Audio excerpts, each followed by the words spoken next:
In this past weekend at the flea market, I hadn't been there in a few weeks, and I picked up, hit one of my regular vendors. He had just brought in a couple of toolboxes of fresh inventory, and I dug through the toolboxes and unearthed these two Craftsman wrenches. Got some rust on them, but this is an inch and 16th inch, and this is an inch and an eighth. Some nice, good size ones here. I already have these sizes, but in larger sizes, sometimes it's nice to have a couple of spares. And because of the rusty condition in that, he sold these to me for $2 a piece. So that was I was comfortable with paying $4 for those. Then yesterday I saw a posting pop up online from somebody who was having a yard sale or garage sale about an hour away from me, and about 45 minutes away. Normally I wouldn't think about going that far out, but I noticed that they had some tools, and I was looking through the photographs of the tools, and come to find out I saw a wooden case with a whole bunch of adjustable reamers in there, and I was intrigued by that, so I asked about whether or not there were other machinist tools, and the woman messaged me back and said, well, there's a lathe here and some other stuff. She said, you're welcome to come down and take a look. They also had a grandfather clock and some wall clocks that looked kind of interesting to me, and so I wanted to take a better look at those because my wife and I had thought about maybe getting a nice clock for the house. We've got several clocks, but all right. So getting off the subject once again, so decided to take a ride down there. Turns out it was a large old building with couple of repair bays in it. Back in the day, it was probably a automotive service shop, and then it kind of just morphed into a workshop where the owner and his sons were working on cars over the years. So I looked through. There were some rollaway toolboxes there. There was some stuff that was set aside that people in the family were definitely going to hold on to continue to work on their own stuff, that kind of thing. And I was just looking around, and I didn't end up buying much. The wooden box with all the adjustable reamers in it. I asked, nothing was priced. I asked for a price on that, and he said $30. And I just thought about it, and I said, geez, I've already got quite a few reamers, and I don't find myself using them that often. So I just kind of lost interest in that. There was a lot of high-speed steel end mills, small ones, in one of the other toolboxes. I've got so many of those. I kind of shied away from that. Then I spotted this wrench. This is a Williams, the Super Wrench 1010A. This is 1 and 11/16. So I've got a couple of these laying around here, I think, and I remember when I was looking for a lathe that would fit the big nut on the Aloris tool post, I was looking for one of these. Just for the heck of it, I just checked, and this is actually too big for that nut. But I've never seen one of these Williams where it wasn't dark black and really old looking. This one actually has chrome on the faces here. So this one's in excellent shape. It's a big old wrench, good old American made, forged in the US of A. So I spotted that wrench, and then this was the only other large wrench I saw there that was for sale at they had the yard sale earlier in the day, so this is what it hadn't sold. This is an inch and an eighth. This is a Her brand, which I'm not familiar with, 1236, made in the USA, but it's just a good old USA wrench. I kind of like how that's got kind of like that angle to it to really give you a good, you can really get some torque on there. Anyways, I think, try to remember now what I ended up paying for all of this. I ended up paying $15 for everything I bought. $2 of that was for a Revere ware frying pan and lid that my wife wanted for our camper, which she said was a really good, good brand, a good old frying pan. So we scooped that. So he gave me this basket to hold the stuff in. I do remember this big thing was just being used as a bench block or something. And I thought, well, you know, that's a nice piece of steel. Might be able to turn that into something down the road. So I asked what he wanted for that. He said $1. So that was $1 there. And then, so I know what I paid $5 for. I'll show you that in a second. So I ended up getting this big lead hammer, homemade lead hammer. Got this lead hammer and these 2 wrenches for $7. So yeah, $1 for this, and then I got these 2 wrenches I think for like $5 I think for these 2 wrenches, and then yeah, and then $1 for this, or $2 for this, or something like that. But anyways, it was all dirt cheap, so I couldn't pass that up. Then I spotted this old pedestal fan on the floor, and I said, oh, I like that old fan. I said, what do you want for that? He says, oh, he says, you can plug it in, it works perfect. He said, how about $5? I said, you know what? I says, I'll take it. I'll take it for $5. So this is an early one, and he commented, he says, yeah, he says, as you can see, he says, I think maybe we were painting around this a few times over the years, because there's all paint buildup on the blades. But I'm not worried about that. That'll clean up easy enough, I think. And this particular, this is a oscillating one. It's got this little gearbox on the back here, and this is a little clutch knob. And basically, you can, if you loosen this up, it'll disable this drive. And then if you tighten this, what happens is this little gearbox in here comes into action, and this thing will slowly oscillate back and forth. Got this little handle on the top here. It's got the nice original base. It's got the original, this is a 3-speed fan. It's got the original switch, and it still works perfectly fine, which is surprising. So it's kind of a neat old fan. It's so filthy that I haven't been able to find a maker on this one yet.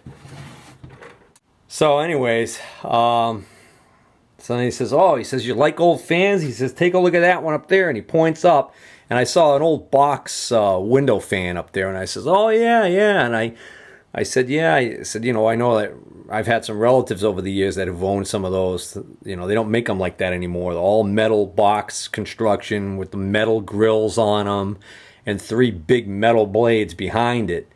Kind of like a 3-leaf clover, the way that those blades are. They're almost like big paddles. And then I realized he wasn't actually pointing to that one. He was pointing to one next to it that I didn't see because it was kind of up on a shelf and it was kind of dark up in there. And it was a big pedestal fan, probably like 18 to 24 inch in diameter pedestal fan. Not a floor stand one. It was, you know, it was on a short pedestal, so it was made to be on a shelf, but it was massive. And what was really cool about that was it had almost like a airplane prop style blade on it. It only had 2 thin blades with a heavy pitch to them. And when he turned that thing on, it really threw some air, but it was loud. And I think the reason why it was so loud was because of the design of the blades. But it had a really cool look to it. I fell in love with that fan right off the bat, only to find out that he said, you know, he didn't want to sell it until he did some research on it to find out, you know, what it was worth. Because he had no idea what it was worth, and he was worried about selling it to me too cheap. So he, you know, I was really, I kind of really started to fall in love with that cool old fan, and then he didn't want to sell it right then and there. And, you know, usually what ends up being the case in a situation like that is, once he gets around to doing the research on it, it's either going to be, you know, one of these situations where, you know, he's going to end up keeping it, or who knows. I tried to research it online. There was a company called Freshen Air, FRESH apostrophe ND AIRE, I think is the name of the company. And that company seems to be the company that was notorious for making pedestal fans and different types of fans with that type of a blade on it. So that's what makes me think that might be who made that one. We may never know because like I said, I just got a feeling I'm not going to end up being the owner of that one. I told him, I said I really would like to buy it now because, it's a 45-minute drive to get down there, but I couldn't get him to go for it. I even tried one last-ditch effort to get it when I was leaving. I said, well, what's the crazy price on it that lets me buy it right now? And he said, he thought about it and he said, 200. And I said, I can't do 200. I've seen 2 towns over from here on Craigslist, there's a Fresh and Air pedestal fan, big one, that style, only on the tall pedestal. And the guy wants like 175 or 150 bucks for that one. And that one was nice and clean. This one, from being in the shop all those years up on the shelf and never being cleaned, it was just filthy. And who knows how well that one would clean up. But I'm happy with this one for $5. This is, I think it's a good deal at $5. It's got kind of a neat look to it. So, for those of you guys who aren't interested in old stuff like this is probably pretty boring. But I just figured I'd show it in case there are some guys who watch my videos that appreciate old mechanical devices like these fans. So, I guess I'm almost done. I'm going to make sure I show you that lantern before I close out this series. All right, so this is one item at the QVEA show that I forgot about, and this is going to be kind of a little what's it kind of quiz.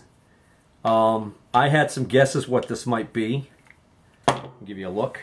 Okay, I had some ideas of what this might be when I was out at the show. I had a guy try and the guy who had it, he tried to tell me what he thought it was. I forgot what his guess was, but I said, nah, I don't think that's it.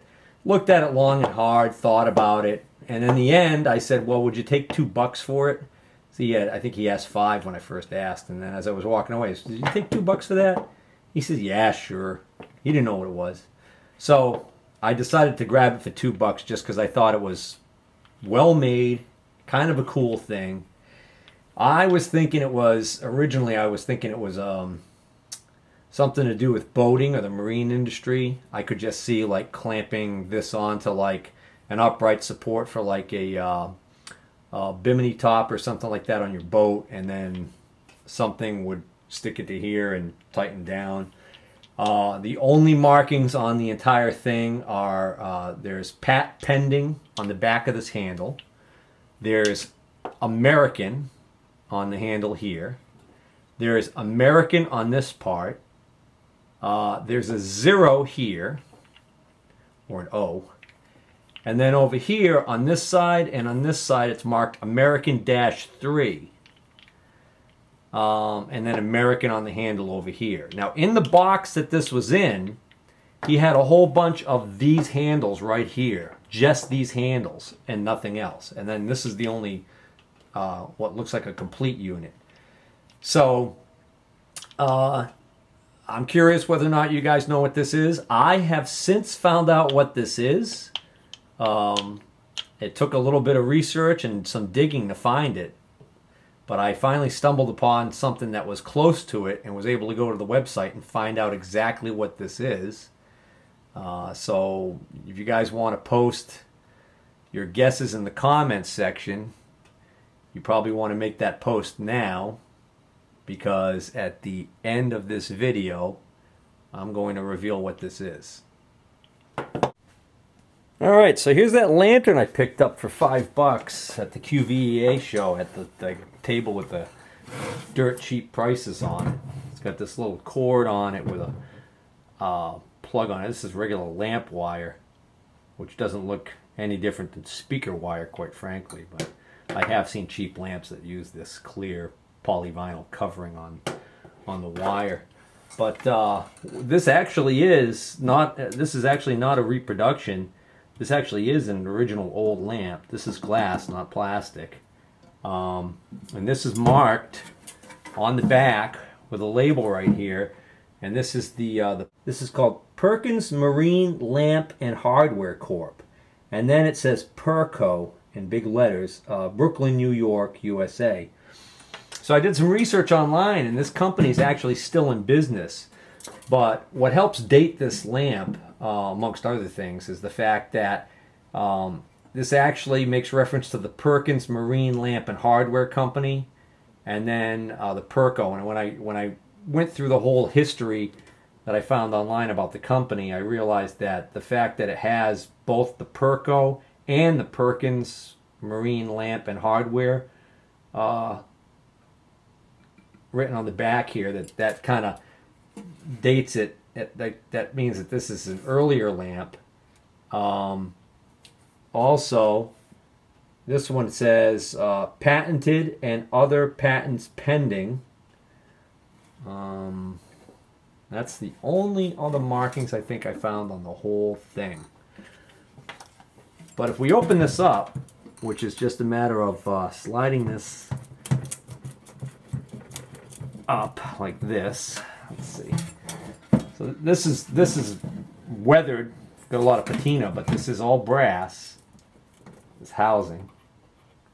Let's see if I can remember how this opens. There we go. This pin slides up that releases this, allows you to open the door. So what you end up seeing when you open the door is, of course, there's a light bulb in here now. But originally, I think this would have been a candle or oil or something in here. And somehow somebody got that bulb in there and electrified this thing. And it's interesting because I'm not even sure how that's being held in there. I tried unscrewing it. It doesn't want to come out. So I don't know whether or not that hole would have existed originally, or if somebody had to drill that hole to get the cord to go through. You can see where the brass hasn't been exposed to the weather on the inside. It's much more clear. And we got some dead moths and stuff in there because, of course, they fly in through the holes and commit hara-kiri on the bulb eventually. But it's kind of a neat old lamp. I found these on eBay from this company, and nothing exactly like this one. So I didn't find one identical to this. And it turns out the prices are all over the place on these things. So I just don't know whether or not this is a rare one, or how valuable this thing is. I'm kind of content right now with just hanging on to it. I think it's just a neat old lamp. So that's my $5 score at the QVEA show.